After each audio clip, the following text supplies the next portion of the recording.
Studio मेरे साथ मैं तूफान स्वागत करता हूं आपका मैजिक इंग्लिश सेंटर में। डियर फ्रेंड्स, टेंस के बारे में हमने पहले चर्चा कर ली है। प्रेजेंट इंडेफिनिट एक बार रिवाइज कर लेते हैं। मैंने आपको पढ़ाया था टेंस। क्या पढ़ाया था? टेंस। आप कॉपी और पेन निकाल लीजिए और इसको आप थोड़े थोड़े, ज्यादा नहीं, थोड़े थोड़े लिखते चलिए, क्योंकि जब आप कुछ संघर्ष करोगे तभी तो सफलता मिलेगी। संघर्ष करोगे तभी तो सफलता मिलेगी। टेंस के बारे में मैंने आपको बताया था कि टेंस 3 प्रकार के होते हैं। कितने प्रकार के होते हैं? 3। टेंस 3 होते हैं। 3 कौन कौन से? फर्स्ट प्रेजेंट, दूसरा पास्ट और तीसरा फ्यूचर। इनके प्रत्येक के 4-4 रूप होते हैं, ये मैंने आपको बता दिया है। पिछला वीडियो यदि आपने नहीं देखा है तो सबसे पहले वो वीडियो देखिए, उसके बाद में फिर भी आप हम रिवाइज करवा रहे हैं। इसका 4-4 रूप होते हैं। इन प्रत्येक के 4-4 रूप, प्रत्येक के 4-4 रूप होते हैं। कौन कौन से होते हैं? इंडेफिनेट फर्स्ट, दूसरा कॉन्टिन्यूस, तीसरा परफेक्ट, चौथा परफेक्ट कॉन्टिन्यूस, परफेक्ट,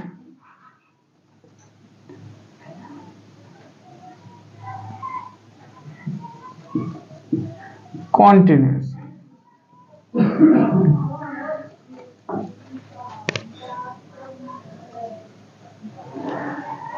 प्रत्येक के 4-4 रूप होते हैं। इंडेफिनेट, कॉन्टिन्यूस, परफेक्ट और perfect continuous. Past indefinite, continuous, perfect और perfect continuous. Future indefinite, continuous, perfect और परफेक्ट कंटिन्यूस। हमने पहले पढ़ लिया था कि प्रेजेंट इंडेफिनेट, प्रेजेंट इंडेफिनेट की जो पहचान है वो क्या है। मैंने आपको पहले बताया था कि प्रेजेंट इंडेफिनेट की जो पहचान है वो होती है कि हिंदी वाक्यों के अंत में ता है, ती है, ते है, ताहू आदि शब्द यदि आ जाएं तो आपको समझना है कि ये प्रेजेंट इंडेफिनेट का है।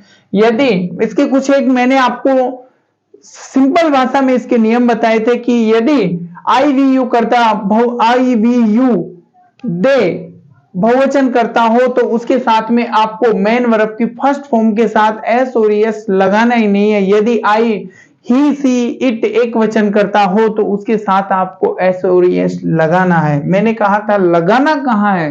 तो जिस वर्ब के अंत में S, double S, S S, C H, O X, Z आ जाए तो उसके अंत में ई एस लगाना है। बाकी सभी के अंत में एस जोड़ना है। ये मैंने आपको पहले बता दिया है। पहले वाले वीडियो में यदि आपने नहीं देखा है तो उस वीडियो को आप जरूर देखें। लाइक कीजिए, शेयर कीजिए, सब्सक्राइब जरूर कीजिए। यदि आप सब्सक्राइब करते हैं तो इससे आप हमारे से जुड़ते हैं और हम आपसे जुड़ते हैं। जब भी कोई वीडियो डलता है तो आपके पास सबसे पहले नोटिफिकेशन जाता है। तो देखिए, हम पढ़ रहे थे प्रेजेंट इंडेफिनिट के बारे में। प्रेजेंट इंडेफिनिट के बारे में अफर्मेटिव सेंटेंस हमने देखो, present indefinite, present indefinite,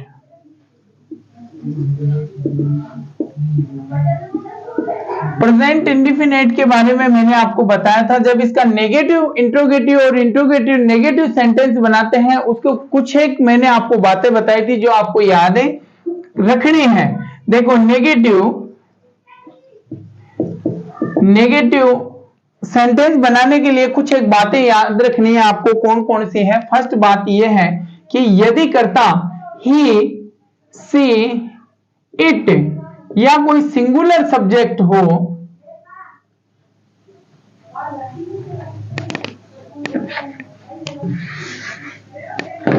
singular subject हो तो आपको डज हेल्पिंग वर्ब लगानी है। क्या लगानी है? डज हेल्पिंग वर्ब लगानी है। और यदि कर्ता I we you they plural subject हो, प्लूरल सब्जेक्ट हो तो डू हेल्पिंग वर्ब लगाते हैं। समझ में आ गया होगा आपको। करना क्या है, कैसे लगाना है, ये मैं आपको आसान भाषा में समझाने वाला हूं।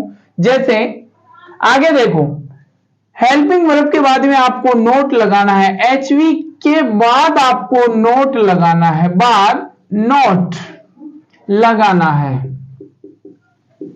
ठीक है। नेगेटिव सेंटेंस बनाने के लिए, नेगेटिव बनता कैसे है, जो नकारात्मक है, जैसे मैं विद्यालय नहीं जाता हूं, मैं विद्यालय नहीं जाता हूं। इसका मैंने आपको एक फॉर्मेट बताया था, केवल और केवल ये छोटा सा आपको फॉर्मेट है वो याद रखना है। उसके बाद में आप आसान तरीके से इस फॉर्मेट को दो। आपको स्पीकिंग, रीडिंग और राइटिंग सभी करने के लिए इस फॉर्मेट को आपको दिमाग में रखना ही होगा। ये कोई ज्यादा टिपिकल फॉर्मेट नहीं है, ये है जो फॉर्मेट है सब्जेक्ट। देखो सबसे पहले सब्जेक्ट हेल्पिंग वर्ब,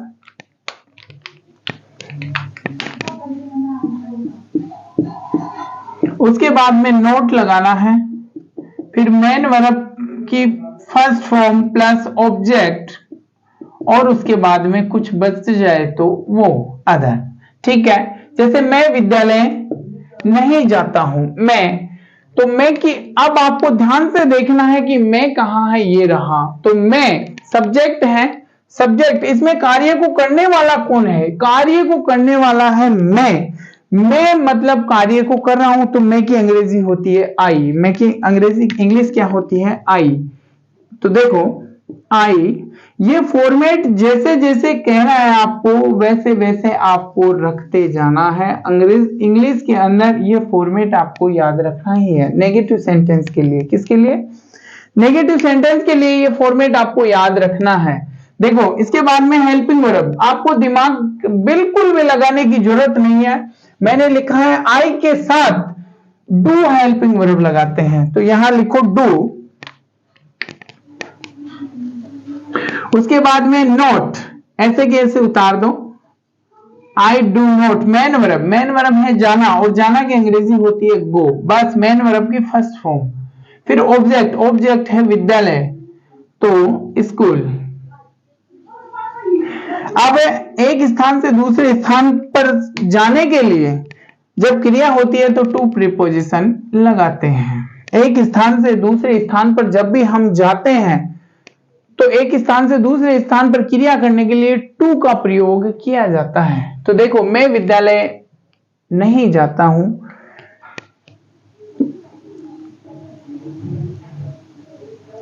श्वेता भोजन नहीं बनाती है, श्वेता भोजन नहीं बनाती है। इसको अब आपको बनाना है, पहले बनाइए आप, आपके पास 1 मिनट का टाइम है, ठीक है। देखो श्वेता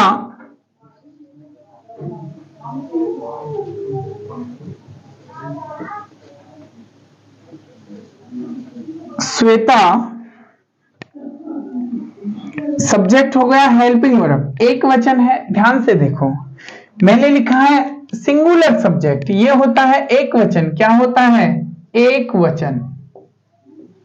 सिंगुलर सब्जेक्ट होता है एक वचन, और प्लूरल सब्जेक्ट होता है बहुवचन, क्या होता है, बहुवचन। प्लूरल सब्जेक्ट होता है बहुवचन। तो ये एक वचन के साथ, श्वेता एक वचन है तो एक वचन के साथ डज हेल्पिंग वर्ब आएगी, तो श्वेता डज नॉट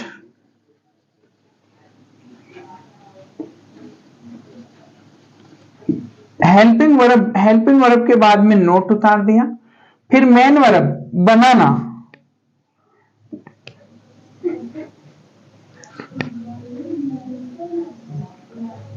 तो कुक मेक होती है बनाने की, तो Shweta does not make food.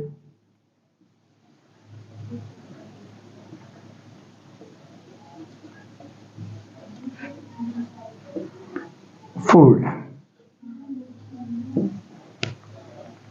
अब आपको एक सेंटेंस दे रहा हूं, इसको आपको बनाना है। पक्षी आकाश में नहीं उड़ते हैं। इसको आपको बनाना है। देखो, इंट्रोगेटिव बनाने के लिए आपको क्या करना है, इंट्रोगेटिव जब भी ये सेंटेंस बनाते हैं तो इंट्रोगेटिव बनाने के लिए केवल और केवल हेल्पिंग वर्ब को आपको उठा के शुरू में रख देना है, हेल्पिंग वर्ब को शुरू में रखना है और नोट को हटा देना है, आखिर में क्वेश्चन मार्क लगा देना है। देखो, इंट्रोगेटिव सेंटेंस बनाने के लिए क्या करना पड़ेगा आपको, ये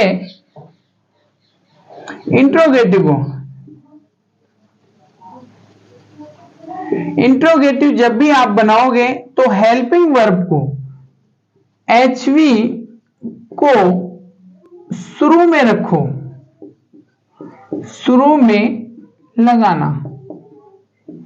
एचवी को शुरू में रख दिए, एचवी को शुरू में रख दिए और नोट को हटा दो, नेगेटिव वाले नोट को हटा दो, नोट को हटा कर आखिर में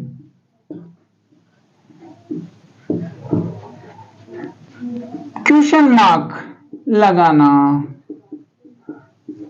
ठीक है, अगर इसके स्ट्रक्चर की बात की जाए तो इसका स्ट्रक्चर क्या होगा, हेल्पिंग वर्ब, उसके बाद में सब्जेक्ट, फिर main verb plus object, other और आखिर में क्वेश्चन मार्क।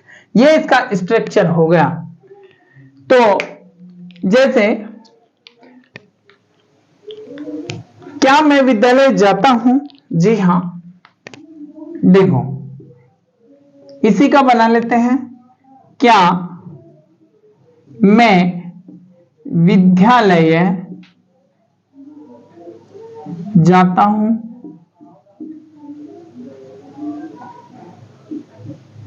क्या मैं विद्यालय जाता हूं। क्या श्वेता भोजन बनाती है,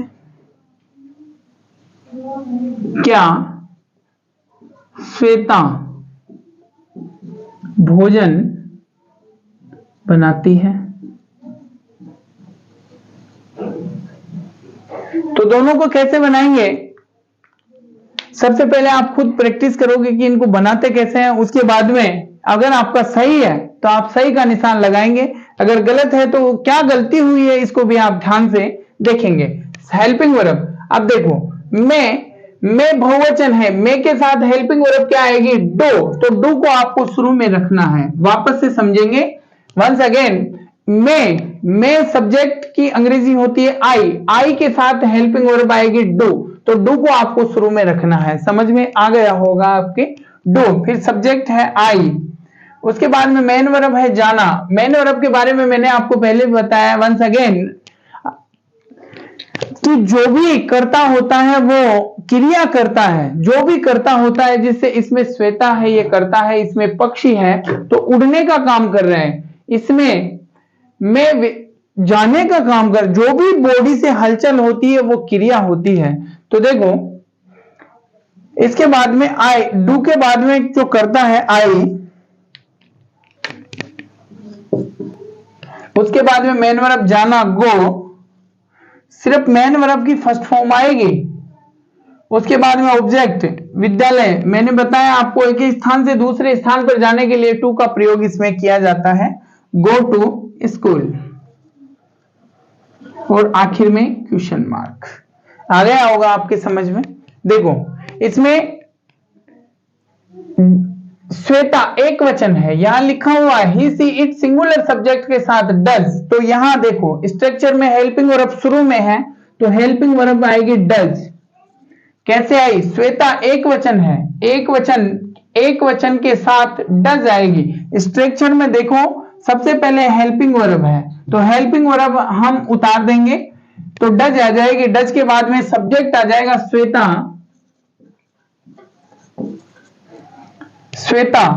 उसके बाद में मेन वर्ब, मेन वर्ब है बनाना, बनाते की अंग्रेजी होती है मेक, मेक फिर फूड, आखिर में क्वेश्चन मार्क। अब आपके लिए एक क्वेश्चन है, क्या पक्षी आकाश में उड़ते हैं? इसकी अंग्रेजी आपको बनानी है। नेक्स्ट वीडियो में आपको, अगर आप सही बनाते हो तो आप कमेंट बॉक्स में इसकी अंग्रेजी बनाकर कमेंट बॉक्स में मुझे बताएंगे। साथ ही साथ नेक्स्ट वीडियो में आपको इसका सॉल्यूशन दिया जाएगा। क्या पक्षी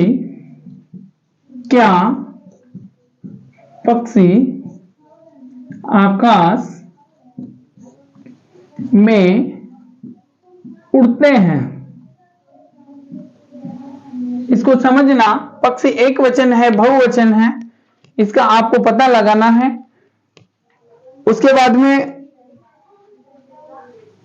ऐसे ही सेंटेंस आपको बनाने हैं, इनकी प्रैक्टिस करनी है। साथ ही साथ अगर आपने मेरे चैनल को यदि सब्सक्राइब नहीं किया है तो सब्सक्राइब कर लीजिए। सब्सक्राइब केवल एक बार होता है, इसका अर्थ होता है कि आप हमसे जुड़ चुके हैं, हम आपसे जुड़ चुके हैं। जब भी कोई नोटिफिकेशन आएगा तो आपको मिल जाएगा। सब्सक्राइब जो ब्लैक सा बटन है उसको आप दबाएंगे तो उसके ऊपर बेल आइकन का निशान बनेगा, उसको दबाएंगे तो ऑल नोटिफिकेशन जो भी मैं डालूंगा वो आपके पास सबसे पहले जाएगा। इसी के साथ आज के लिए अलविदा, धन्यवाद।